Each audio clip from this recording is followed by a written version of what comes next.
కథ మొత్తం మార్చిన కథే చెప్తున్నాను ఇప్పుడు నేను. ఏంటి మార్చిన కథ అంటే, అప్పుడు సైకిల్ అండి, ఇప్పుడు బైక్ అండి, అప్పుడు గుడిసండి, డాబాలండి, ఈ సోది కథ కాదు. అప్పుడు పాపి, ఇప్పుడు పరిశుద్ధరాల. అప్పుడు మహాబబులోనుగా వైశ్యకు తల్లిగా బతికింది, ఇప్పుడు యేసునాథుకు తల్లిగా ఉంది. అప్పుడు సుఖాసక్తి, డబ్బు, దరిద్రం, లోకం, పాపం, ఇప్పుడు ఆత్మల సంపాదన. దేవునికి స్తోత్రం కలుగునుగాక. మంచిగా చెప్పారా అందరూ? నీ దేవుడు ఏ దేవుడు తెలుసా?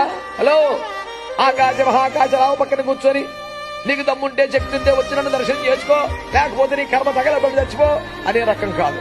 మన కొరకు దిగి వచ్చిన వాడు, పాపిని పరిశుద్ధుడిగా మార్చిన వాడు, శాపాన్ని దీవెనగా మార్చిన వాడు, దుఃఖాన్ని నాట్యంగా మార్చిన వాడు, బూడిదకు ప్రతిగా ఆనందాన్ని ఇచ్చిన వాడు. తెలుగు బైబిల్లో యెషయా 61లో బూడిదకు ప్రతిగా ఆనందం అని రాశారు, కానీ ఆ ప్రతిగా వ్యవహారం ఏమి లేదు అసలు. ఒరిజినల్ గా ఆంగ్లంలో ఏముందంటే, is the god to give or add beauty and ashes అన్నాడు. అంటే బూడిదకి అందాన్ని అద్దేవాడు. బూడిద